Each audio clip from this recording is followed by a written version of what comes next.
Bonjour à toutes et à tous. Aujourd'hui, suite à la demande de Cédric, l'un de nos abonnés, abordons le thème du nudge marketing. Le nudge marketing, traduit en français par marketing du coup de pouce, est une pratique qui vise à inciter le client à prendre la meilleure décision grâce à des petits coups de pouce, mais tout en lui laissant le choix. En d'autres termes, il s'agit d'orienter son comportement implicitement grâce à son bon sens et ses valeurs civiques, morales, environnementales, santé, etc. À son origine, le nudge était principalement utilisé par les gouvernements pour inciter les citoyens à adopter un comportement civique. Sécurité routière, consommation d'énergie réduite avec des messages du type « prendre le bus plutôt que sa voiture », laver son véhicule dans un centre agréé plutôt que chez soi, etc. Puis, les marketeurs se sont ensuite emparés de ce concept de nudge marketing afin de le tourner à leur avantage. L'intérêt majeur en termes de marketing est de profiter de cette démarche pour faire des économies, mais également pour améliorer l'image de son entreprise en favorisant les comportements plus citoyens. Elle peut également être employée pour pousser à la consommation tel produit plutôt qu'un autre.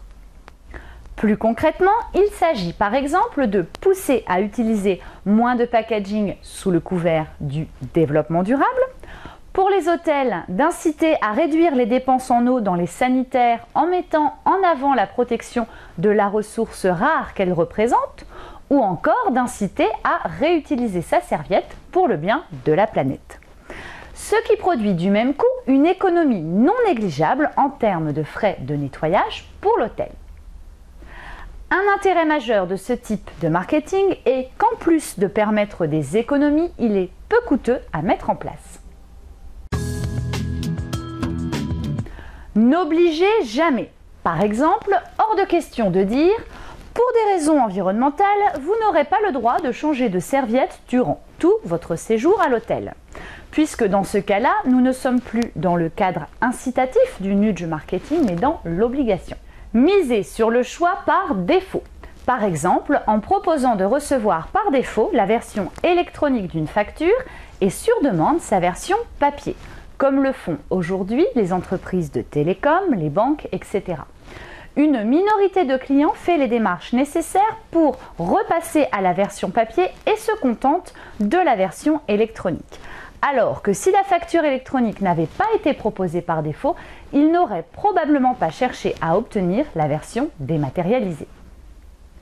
Rendez les choses amusantes. Ne donnez pas l'impression que vous cherchez à moraliser les gens en leur mettant une pression sociale trop importante.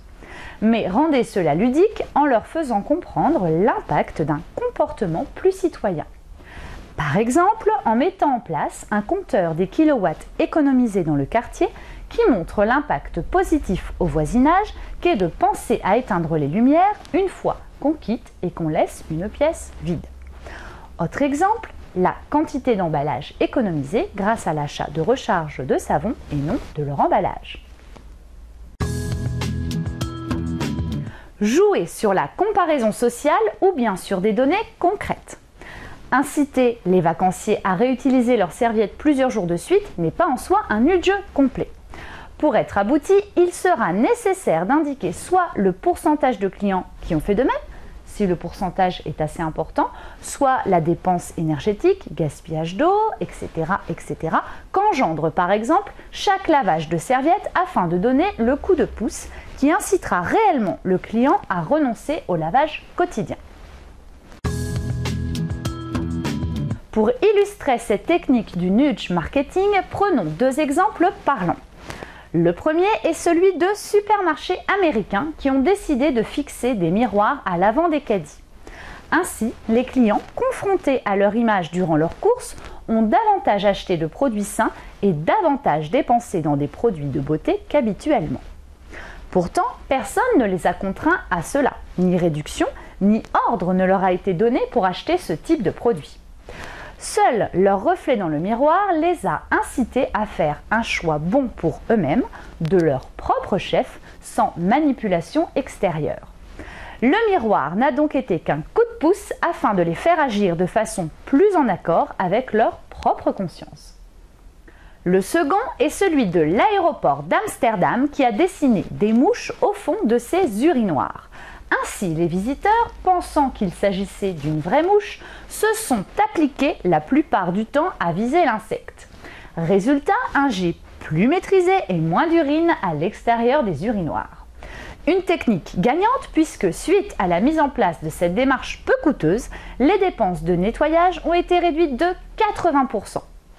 Voilà, c'est terminé pour aujourd'hui. N'oubliez pas, comme d'habitude, que cette vidéo est un tuto qui a pour but de vous initier à la démarche marketing et que par conséquent, elle n'est pas complète. Donc, n'hésitez pas à poser vos questions en commentaire sous la vidéo ou pour toute prestation marketing à nous contacter directement. À jeudi prochain!